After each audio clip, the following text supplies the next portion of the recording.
मुरादाबाद उत्तर प्रदेश का एक प्रसिद्ध शहर है जिसे उसके कारीगरों और हस्तशिल्प के लिए जाना जाता है। लेकिन इस शहर के एक छोटे से गांव में एक दर्दनाक और डरावनी कहानी मशहूर है। यह कहानी है पुरानी हवेली की, जो वर्षों से सूनी और वीरान पड़ी थी। किसी ज़माने में उस हवेली में एक धनी परिवार रहता था, पर कुछ अनहोनी घटित होने के कारण धीरे धीरे परिवार के सभी सदस्य रहस्यमय ढंग से गायब हो गए।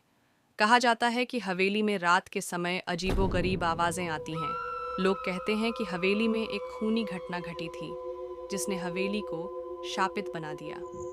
एक दिन गांव के कुछ युवा दोस्तों ने तय किया कि वे हवेली की सच्चाई का पता लगाने जाएंगे। वे रात के समय हाथ में टार्च पकड़े हवेली के पास पहुंचे। हवेली का दरवाज़ा पुराना और जर्जर था, लेकिन जब उन्होंने दरवाज़ा खोला तो एक ठंडी हवा का झोंका आया जिसने उनके रोंगटे खड़े कर दिए।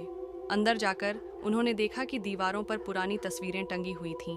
अचानक एक तस्वीर में से एक फिगूरा हंसने लगी।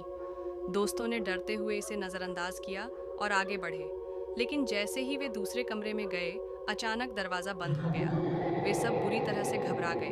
फिर एक आवाज़ आई, यहाँ से निकल जाने का कोई रास्ता नहीं। सभी दोस्तों ने चिल्लाना शुरू कर दिया। तभी एक साया उनके सामने आया। वह साया पिछले परिवार का सदस्य था, जिसे उस हवेली में हुई घटना के कारण शापित कर दिया गया था। उसने बताया कि केवल वही लोग जिन्हें सच्चे दिल से माफ़ी चाहिए, वे ही यहाँ से निकल सकते हैं। साथियों ने उस साये से माफ़ी मांगी और कहा कि वे उसके परिवार के सदस्यों को याद करते हैं और उनकी आत्मा की शांति के लिए प्रार्थना करते हैं। जैसे ही उन्होंने यह कहा, दरवाज़ा अपने आप खुल गया और वे सभी बाहर भाग निकले।